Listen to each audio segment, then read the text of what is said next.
అండి. పండగ పిండి వంటలు ఎన్ని ఉన్నప్పటికీ సాయంత్రం అయ్యేసరికి వేడివేడిగా ఏదో ఒకటి తినాలనిపిస్తుంది కదా. ఈరోజు మటర్తో కచోడీ చేసుకుందాము. ఎలాగో పండగ పోయాక మటర్ సీజన్ తగ్గిపోతుంది కదా.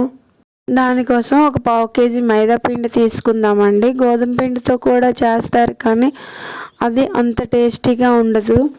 ఇప్పుడు దీనిలో కొద్దిగా వాము నలిపేసి వేసుకుందామండి. వాము నలిపితే మంచి వాసన వస్తుంది.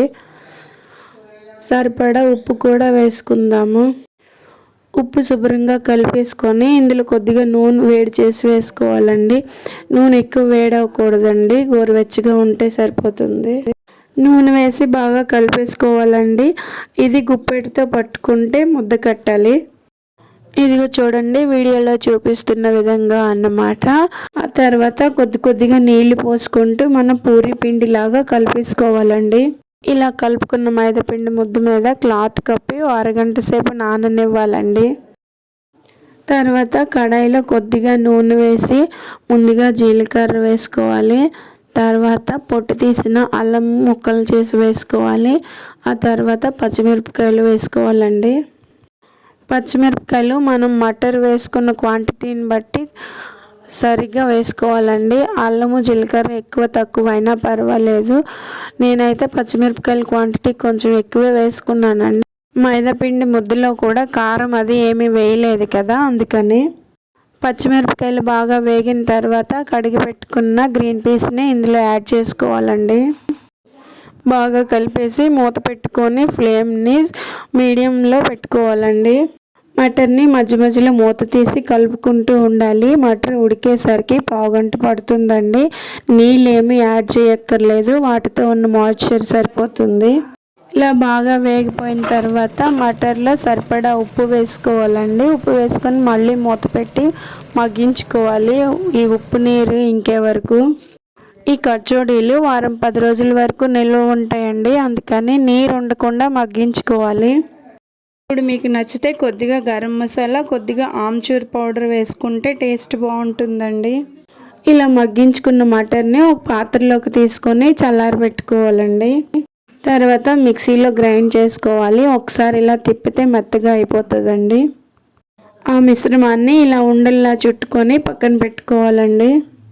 ఇప్పుడు మనము కలిపి పెట్టుకున్న మైదాపిండి ముద్దను కొద్దిగా తీసుకొని చేతి మీద మందపాటి పూరీలాగా ఒత్తుకోవాలండి. ఇదిగోండి వీడియోలో చూపిస్తున్నట్టుగా. ఇప్పుడు మనం చేసి పెట్టుకున్న గ్రీన్ పీస్ ఉండని ఇందులో పెట్టుకోవాలి. ఇప్పుడు చుట్టూ ఫిల్ చేసుకుంటూ మొత్తం ప్యాక్ చేసేయాలండి. మొత్తం ప్యాక్ చేసేసిన తర్వాత ఇలా అద్దేస్తే కచోడీ రెడీ అయిపోతుందండి. ఇలా కచోడీలన్నీ రెడీ చేసుకొని నూనెలో డీప్ ఫ్రై చేసుకోవాలండి. మీకోసం ఇంకో కచోడీ చేసి చూపిస్తాను చూడండి. ఇదిగోండి ఇలా అన్నమాట. నేనైతే ఒక 6 తయారు చేసుకొని నూనెలో వేయించుకున్నానండి. ఇది వేగేసరికి టైం పడుతుంది, సిమ్లో వేపాలి కదా, అందుకని ఇవి వేగే లోపల మిగతావన్నీ రెడీ చేసుకున్నాను. నూనె కొద్దిగా వేడెక్కిన తర్వాత ఇవి వేసుకొని ఫ్లేమ్ని లో టు మీడియం ఫ్లేమ్లో ఉంచుకోవాలండి. దీని లేయరు కొంచెం మందంగా ఉంది కదా, లో ఫ్లేమ్లో వేగకపోతే సరిగ్గా వేగవండి. ఇలా నిదానంగా వేగేసరికి ఒక అరగంట టైం అయితే పడుతుందండి. ఈ స్టేజ్లో తీసిన తర్వాత ఇంకొంచెం కలర్ డార్క్ అవుతాయి. ఇప్పుడు ఇంకో బ్యాచ్ వేసుకున్నానండి. ఇదిగోండి మొత్తం కచోడీలు రెడీ అయిపోయాయి. ఇప్పుడు వీటిని మనం సర్వ్ చేసుకుందామండి. దీనికి బెస్ట్ కాంబినేషన్ అయితే గ్రీన్ చట్నీ ఇంకా కెచప్ అండి. ఇలా తింటే చాలా టేస్టీగా ఉంటుందండి కచోడీ. ఇంకో విధంగా కూడా తయారు చేస్తారండి.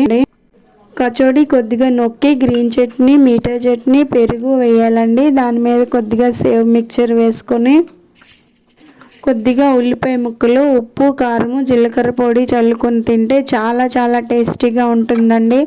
ఇలా ఒకసారి ట్రై చేసి చూడండి, మీకు చాలా నచ్చుతుందండి. ఇది నార్త్ సైడ్ చాలా ఫేమస్, ప్రతి చోట దొరుకుతుందండి.